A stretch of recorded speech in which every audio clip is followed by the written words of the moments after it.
Hello everyone, this is Highlander from MTGC Cardsmith doing another custom Magic the Gathering card review, and today we're reviewing a card by cadstar369. What do we got here? We got Soulbinding Artifice.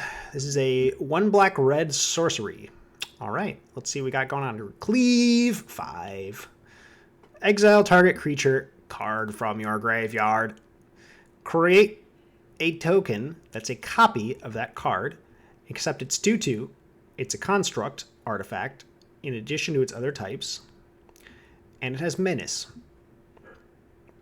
Okay, this one requires a second read for me. Okay, so at 3 mana, you exile a creature card from your graveyard, you create a token that's a copy of it, except it's a 2/2 artifact construct and it has menace. Okay, I mean, that's potentially powerful. That's potentially quite powerful, right? I mean, if you know, I don't know. There's some bangers you can discard with this, right? Like Ashen Rider comes to mind. What's the Sundering Titan? You know, card. I mean, even something like Primeval Titan or Grave Titan or Inferno Titan. Like, these are all cards that even at 2/2 are quite powerful. And you're only spending 3 mana to get that. So, and they get Menace too, which is like, imagine an Inferno Titan with Menace, like, ugh. Ugh. On turn 3. So yeah, I mean, quite powerful there if you're doing the combo-y stuff. And in that sense, I like it. I mean, you know, obviously that really only comes into play in like formats where you can play those cards, right? I mean, in limited,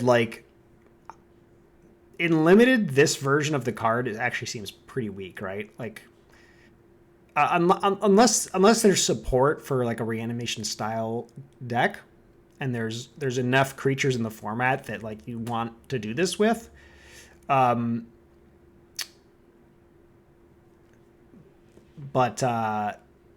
yeah, generally that is not particularly strong and limited.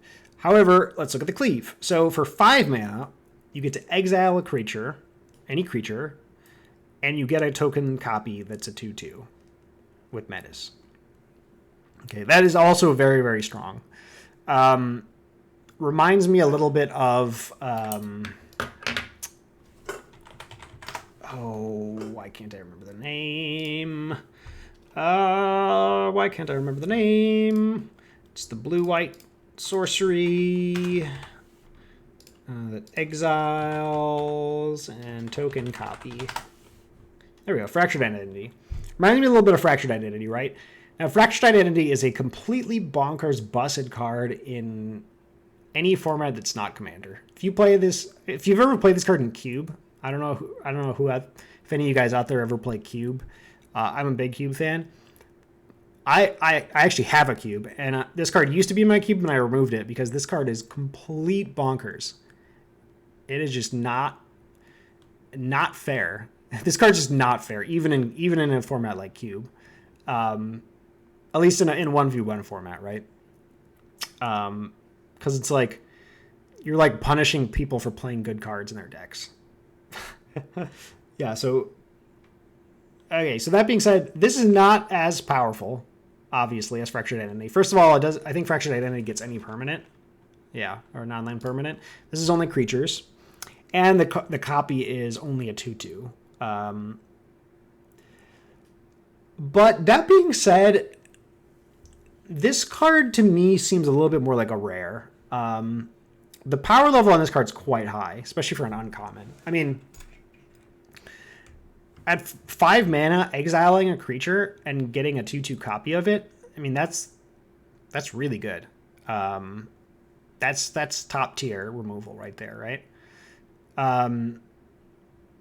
And you have the additional bonus of like being able to use the 3 mana version.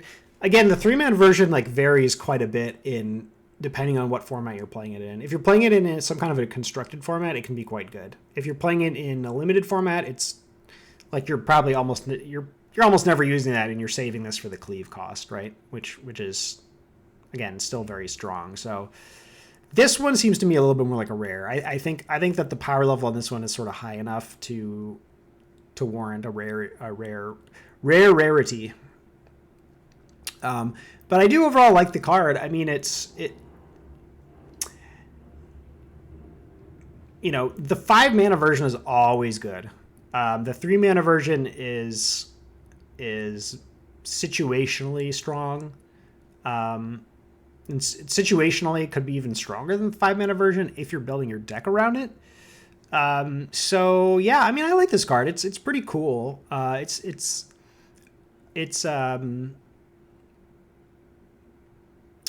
very different card on for the 3 mana version than for the 5 mana version, and I think that's actually probably the coolest thing about this card is the fact that this is essentially like almost like a split. Like the effects are so different that it's kind of neat. It's neat how like in certain decks the 3 mana version might actually be better than the 5 mana version. But the 5 mana version is always good. So yeah, I mean, I like this design actually quite a bit. I just mainly think that this one should be rare. I think it's a little bit too powerful for an uncommon. I'm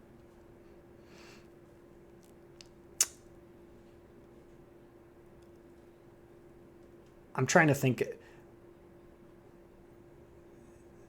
I'm not sure if the wording here is correct either. It's a construct artifact edition. It might be. I'm not sure. I don't really feel like looking it up right now. But yeah, overall, I like this card. I'm gonna give this one. I think if this were a rare, I would give it an 8 out of 10. Maybe a 9 even. Maybe a 9. This one's probably my favorite of all the cards that you've shown me here in this list. I do really like this one. I just think the rarity's wrong. So because of that, I have to take points off, and I'll give it an 8 out of 10 because I like the card. But I think if this were rare, I'd probably give it a 9.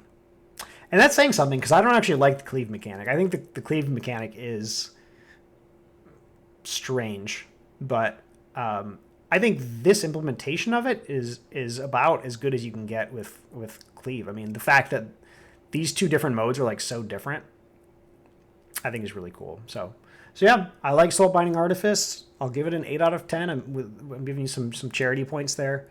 But yeah, I think just make this a rare and call it a day. So yeah, thank you guys for watching. I'll see you next time.